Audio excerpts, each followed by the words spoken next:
Thank you for joining us again. This is episode 4 of the Valiant podcast for the Cannabis Consulting, General Contracting, and Business Development. We are joined here today by Maggie Suprey and Nikki John from the Heritage Club. They currently have a location in Charlestown. Would you like to give us a little background of yourselves? Yeah, sure. Want to go first? Yeah, sure. So Nikki and I, we met when we were in high school. I was a senior. She was a freshman. After, we went off to college and law school, and we both found ourselves working professionally in Boston, both in real estate, and we kind of linked back up that way. She was in the social equity program. I was consulting for a cannabis law firm out in Western Mass. We kind of just put the pieces of the puzzle together and decided we should go forward trying to open a dispensary of our own. Yeah. Excellent. Well, what is your background? Yeah, so I went to Northeastern for undergrad and studied finance and minored in psychology. And after I left school, I started my own real estate brokerage as soon as I graduated. And I've been running that for 5 years, which has been a lot of fun, challenging, very different from cannabis, but definitely been successful with that. So. All right. Well, that's exciting. You guys are clearly above the curve on trying to get into Boston with the social equity and economic empowerment. So how'd you guys come up with the name of THC? The Heritage Club. Yeah. So funny enough, Maggie and I were working on a deal in real estate, and the condo association's name was Heritage. And as we were just thinking up names, we wanted something that didn't sound like a typical just weed store. Those are our initials, but we wanted the overall meaning of it to really stand for something. And our motto is where we're from is where we give back. Mm-hmm. So that's really why it's so important to us that we're from Boston and that we give back to where we're going to be working. Okay, excellent. Can you give us a little background on, obviously, you both are women. It's been challenging to get into business as it is, and obviously African American and with the LGBTQ community, how difficult it was it's difficult enough for one person to do it. It must be incredibly difficult for both to do it and then rise up to the CCC and decide that you want to get your own dispensary, open it up in Boston, and then actually be able to sell to people and have a successful business. Exactly, yeah, all of that. It's been really challenging just to be heard and have people take us seriously. That's been the hardest part. A lot of people are like, well, what do you know? Well, we both feel like we know a lot. We've been doing a lot of research over the past year and a half. It hasn't been a quick and easy process getting up to where we are today, which is finally getting to present in front of the community and to Boston and then hopefully the CCC in about a month or so. But it's also hard when you don't have a lot of peers that look like us who can encourage us and tell us what they went through and how they got financing, dealt with the politics. I know we've been dealing with a lot of the politics lately just to get to the community meeting, and it's discouraging, but we're really positive people and we have each other to lean on, so it's good that there's two instead of one, and that's been great. Yeah, especially where we're bootstrapping this on our own up into this point. I say we're scrappy. We've certainly been finding ways and loopholes to get people who aren't picking up our phone calls to start paying attention to us, and we're really trying to hammer home that, yes, of course, we're women and we're representing the Black community, the LGBTQ community, but we're qualified just beyond that. But we do see that this is a really great opportunity for Boston to sort of, bridge the gap that exists in respect to, gender inequality and racial disparities and, really honor their commitment that they made to empowering women and people of color. Okay. So can you give us a kind of a background of how difficult it was to get to the CCC? So you guys first started, you came together in high school. Yeah. Then you said, okay, we want to open up a weed dispensary. Yeah. And that's all exciting, but now you got to come up with your business plan. You went to the CCC and said, okay, how do we apply for our license? What happened from that step? Yeah, so I joined the social equity program. I applied for it in June of 2019, and by the end of the year, they had kind of created an outline for what that program would look like. And in that first cohort, we were able to go through 6 months of courses on the licensing process, what they're looking for from someone who would qualify to get a license. And we were able to learn all of that, but not how you get started, how you get the financing. Like, we were able to work on a mock business plan, but not one that shows a fully integrated business. It kind of just focused on just maybe one license type, and our goal is to be fully integrated. So how do you present that? And even with our business backgrounds, we're raising millions and not maybe just a few thousand to start a small business. So it seems like they kind of gave you the answers to the test to get the license, but they didn't really teach you how to run a business. You've been part of a business before, but running a business is totally different. Yep. Okay. So you got you got through the CCC. You selected the property. How did you go about selecting Charlestown? And obviously, you said you're bootstrapping this. You have to have a lot of money to be able to afford rents. Going through the CCC takes a long time, minimum of 6 months to go through the whole process, all the paperwork and everything. How are you guys affording to do this if you haven't raised enough funds to be able to open up yet? Definitely. So one thing we were able to do is work out a deal with our landlord where we don't pay any rent until we're licensed. A lot of people spend thousands on those holding costs. Both of us have real estate experience, and we've been able to bring that to this new venture and kind of work out something that is good for both the landlord and us and helps us stay afloat when a lot of businesses sink before they get started. Okay. So you're not paying any rent until you get your CCC license. That's Correct. Fantastic. Yeah. That's definitely an unusual arrangement. Congratulations. Yeah, we've been very fortunate in the landlord department. They've been very, very helpful. They've been a great resource. They've been patient with us. And that's one thing I think with any relationship that you're developing with your engineers, your GCs, your landlords, anybody that you're working with, you have to make sure that that relationship is strong and that there are good and clear and transparent lines of communication. And in our regard, our landlords have owned this property for generations, so they know the lay of the land very well, which has been hugely helpful in, with respect to reaching out to neighbors, abutters, other businesses in the neighborhood. And these are all people that we want on our team and that we want to be good neighbors to, so they've been very helpful in that regard. And they're definitely committed to diversity, and that's why they believe in us, do. and they are really patient with us because we're learning. Like we said, we have a lot of skills, but it's a new industry, so things are changing, and we found really good partners who have the same vision as us. Mm-hmm. For sure. So tell us about the financing. How much money are you trying to raise? How much money have you raised? And where did you come up with kind of the pro forma and how much you need to open up? Have you gotten your architecture plans? Have you got your engineers? You ready to build? So we kind of have taken a different approach to this. I think a lot of people would have spent $30,000 just on consulting, and we spent a lot of time interviewing people in the industry, experts, asking, including Valiant, what we should do, and that's been a huge help as far as choosing the right partners and getting the information before you get started. So we're trying to raise about $3 million just for our retail business, and if you had asked me this a year ago, I was like $750,000, we'll be fine. And the amount of people who laughed at me when I sent them my documents was like, please just take a look at this. And they're like, you really think you can do it for $750? And I said, yes. And now I'm saying definitely not. 3-4 times. Yeah. It's going to cost a lot more. And a lot of that has to do with being in downtown Boston versus maybe like a Holyoke or a Worcester. It's a very different market. And just the permitting process, the holding costs while you wait for those permits and the zoning board to approve our project. And as far as the pro forma, even having had a financial background, it's very different in cannabis. There's not a lot to go off of. Usually you can Google an industry and tons come up, but here people haven't been sharing what their successes or failures have been, especially in terms of financial numbers quite yet. Don't want to keep it close to the chest for sure. Exactly. So what's your plan for opening up? Is that $3 million? Does that include the operating costs to get started? Have you thought about that? Have you thought about where you're going to get your product from? Wholesale markets, the prices and where they're going to be? Yeah, so in regards to wholesale and where we're going to be getting our products, we've certainly put out feelers. We're talking to as many people who will talk back. But we're realizing we're going to have to get different products from different vendors. We would like to work with as many females as possible. We want to really promote and empower, each other in this industry. But again, that's, kind of hard to come by because there are so few of us involved. But yeah, we've certainly have, conversations started in regards to wholesale. And I think our biggest priority is just making sure that we're supplying our customers with quality and consistent products. Yeah. And to answer your question on cost, that $3 million does include that initial purchase of product that we're going to sell. So we're on a tight budget.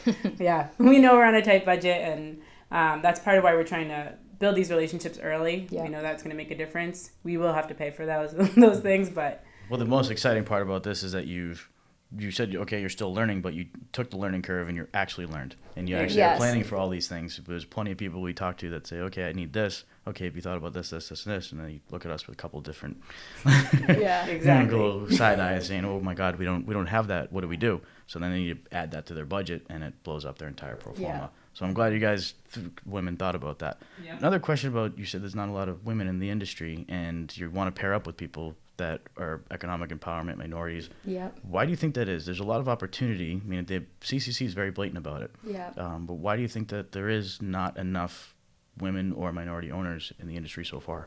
I think originally, right, when they wrote these regulations and they designed the system, that was the intent. But especially in our experience, we are noticing some inequities in regards to people and applicants and groups that are putting applications in, and they're moving along the process. And a lot of these people are former political aides, former political liaisons, things like that we're up against. I mean, we're coming from a background in real estate. We're both from Boston, but we have no real political ends. So I think to some degree, like to what I was saying earlier, I think that when they're giving these licenses out and they're accepting applications, I think they have to just remember the commitment that was made to women and people of color, because we're not necessarily seeing that in our experience. So I think that could have something to do with it. And I think that's an easy fix. It's just to be more mindful. And I think in order for Massachusetts to respect this industry, to trust this industry, I think that they have to honor the commitments that they made at that most basic level. And I think they just have to remember that. And I think, like I said, right now, obviously, we have an unbelievable location. We've got, a great team that we're putting together. We are representing, we are females, we're representing the Black and LGBT community. So like I said, I think remembering why they designed the system the way they did and who it was intended to empower would definitely help us see more women and people of color around us. Yeah, and to add to that, I would say that the reason that you're not seeing a lot of diversity in that sense is this business is being financed by white men, because you need someone who owns the property outright. It can't be financed. You're also, the Globe article that came out that said the median net worth of a black person in Boston is $8. So if it takes $3 million, how many black people do I need to make this happen? I need all of them. And that's like the hardest part, is that we're worried that even those people who we are expecting support from, we might not get it from. So it's really tricky. So let's elaborate on that. You mentioned that it's been difficult to guide the politics. What's some of your challenges around that? I understand the women aspect and the minority, black community, LGBT community, but just in general, even if you are just a regular applicant, people in Boston are having a very difficult time. What is the politics that are so challenging? I would say that people who have strong political ties are being considered for these licenses. And in our situation right now, we're essentially two groups. We're within a 0.2 mile radius of each other, and we're both vying for one license. And we're definitely concerned that we're up against someone who is a well-known and a well-respected public figure in the community, and we'd be foolish not to be a little worried about that. Yeah, and it kind of feels like maybe in some cases conversations have been going on for longer than has been publicly known. And that maybe people are going to get to skip rules that are required for us that won't be required for them. And we're already trying to jump through hoops. So it's just, as we get like the social equity program to help ramp us up to get to the starting line, those people aren't really at the starting line. They're kind of just at the finish line waiting for us to start. So then they can be like, oh, they finished first. And that's the hard part, is to see that and kind of watch it in slow motion, where you're like, do I have any like autonomy or control in this situation? And we don't know if we do, but we're going to try really hard. Well, it's opportunities like this that you can get your story out there and let people know that there is significant challenges going on, and hopefully people can reach out and help you out. Yeah, that's what we're hoping for. So just kind of change tracks a little bit on just your business plan in general.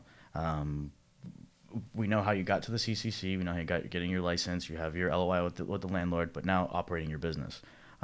What statistics have you came up with on how to get your wholesale agreements? Have you thought about that? Where your wholesale and where your flower is going to come from?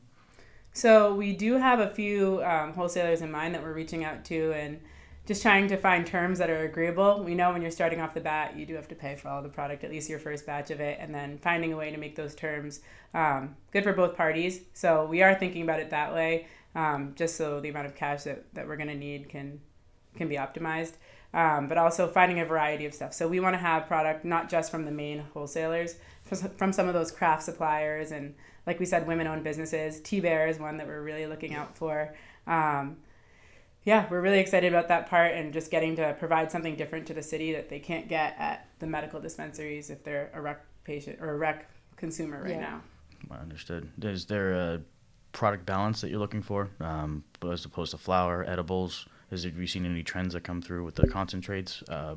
Is there a product mix that you're trying to look for that specific type? Because obviously you need to take your business and make it as profitable as fast as you can.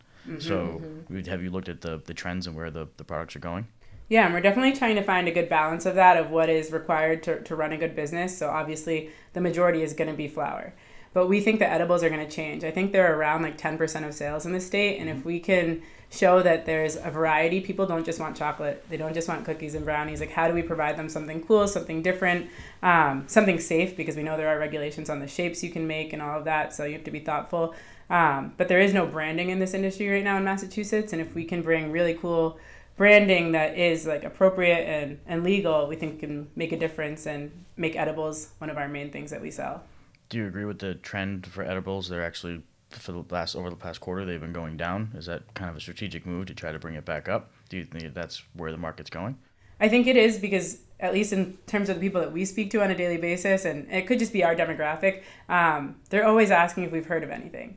And I feel like if you hear people asking about it, there's got to be more of them. It doesn't make it the most marketable type. So we will have the flower, we will have pre-rolls, we will have concentrate, and whatever vapes are allowed once we're up and running. But just something that will set us apart, I think that will be edibles.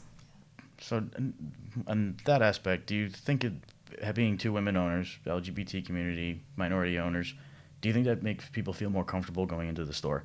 Do you think that's actually going to attract more people that are more accepting of the culture?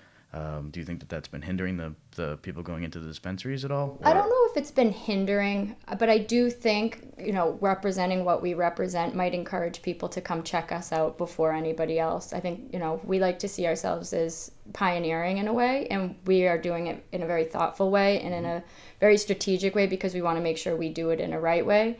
So I do think when people hear our story and see us, I think they will be a little bit more inclined to come check us out over, one that might be also just a short drive away. For your story, we saw that you have a way to give back to the community, a trust. Can you tell us about that?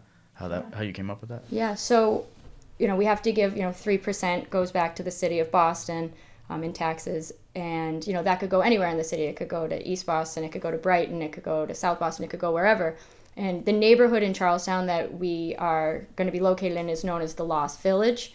And that area, actually most people technically think it's Somerville, but there's, I think, 3 or 4 streets that are still considered Charlestown, and they go by the Lost Village. And we want to make sure that we give back to them. They do feel a bit disenfranchised compared to Charlestown proper. So what we're thinking, and we've been in some talks with some of the neighbors about creating some sort of community trust. And we'd create a board that would consist of us and a few members of the community, ideally. And we would just, at the end of the year, talk and decide what projects need to be tackled. They've voiced a lot of concerns to us about inadequate lighting, safety concerns, and we think that those, would be really, easy and really appreciated and really helpful ways for us to give back by, adding street lights or adding extra security cameras to our facility or surrounding, just to kind of, as a thank you. We understand that there is strong opposition against the industry that we're trying to get into, and we know we're capable of doing good business and honest business, and a part of that is having the neighborhood as friends. So we definitely want to give back and help them out where we can. And not just friends. Maggie's from Charlestown, so family. And I think that makes us different. Like, we're both from Boston, but it makes us different from other operators that are coming from out of state or that are more corporate, is that we are accountable. She can't go home for the holidays. Nope, you're running the business. Yeah, exactly. Sure. Yeah. My dad's one of 10 too, and a lot of them are still in the neighborhood. So yeah, they're spread out everywhere. I wouldn't be able to go anywhere if I was bringing bad business to town. Exactly. So they're going to come in and check on you every once in a while? Oh yeah, that's not a town you want angry at you either, No. Those people. Speaking of, we saw that The Town, the movie. Yep. So we got how you started, where the CCC license is, where your how your business is going. You've obviously thought about all the challenges, the consultants that helped you out so far. Has there been anybody in particular that's been very helpful for our viewers to maybe reach out to? Is there anybody that? Yeah, there's definitely a few. Well, first we want to thank you guys for just helping us tell our story, because if you can't tell your story and you can't get support behind it, it's not going to come to fruition. So the fact that you guys believe in us enough to share that is huge. Having people have faith in you is huge. Another person I'll say is Scott Newman at Adaptive HR. They are a really cool company, and what they're offering in terms of how you can give benefits and 401ks and all of that to your employees, I think is cool. But he introduced me to all of the key, the most key people that we've been dealing with were intros through him. I have a little Excel sheet where I keep that. I'm like, oh, Scott. So that's great. Yeah, it's huge. Fantastic. So you have a big support group. So now, where do you see yourself growing the business in the next 5 years? You mentioned at the beginning of the call that you want to be the beginning of the podcast that you want to be vertically integrated. Does you see that happening in 5 years? 'Cause that's very exciting and a huge undertaking. So, are you ready for it? Yeah, we're definitely ready for it, but we understand that that's probably coming towards the end of the 5 years, just the way things are looking right now. But we would like to open up the retail and grow and manufacture our own products. It gives us the ability to say we know where this came from, and that's not something that maybe some of the smaller shops are able to do. So it's going to also cost money. So I think we have to be patient and really organized. And as we mentioned, we have the skills to start it. We need to find the right partners for something like growing. We have the partners for retail, but finding partners for growing, for manufacturing, that's a much bigger undertaking.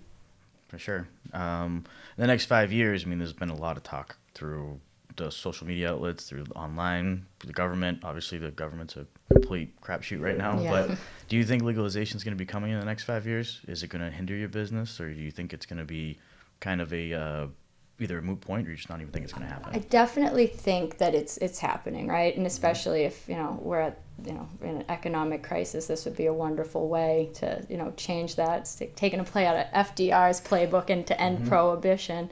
I do think it's going to happen. I think demand will go up, prices will go down. Once it's interstate, but I think it will definitely have an effect. It will bring prices down on the actual wholesale pricing, which is good for margins, but at the same time, there could be product from other states, so we're going to be competing on that front. There could also just be a lot of, competition interstate-wise, just dropping prices, so a race to the bottom, and that's scary too, because when you invest this much to open a retail shop, you want to make sure that you're able to pay back your investors. So I don't think it will happen at the very beginning of these 5 years that we're starting out on, but I do see it coming. Okay. Well, we appreciate you coming on today. This has been actually very educational for our group, and I hope the listeners actually got to understand a little bit on how difficult it is for the LGBT community, for the minority community, the black community, women in general, to actually get into this business. And hopefully you can actually take the risk, take the undertaking, and get in. Please reach out to them both. When we post this online, you'll be able to put their email addresses in. You can reach out from there, their phone numbers. And if you want to help them out, want to give them any business, any business advice, or even money. I know you guys are in your fundraising stage, so let's get you guys funded. Awesome. Do you have anything to say to your viewers beforehand? Thank you very much, and we look forward to joining the market and coming and visit us. Thank you. All right, excellent. Thank you. Thank you. Awesome. Thanks so much.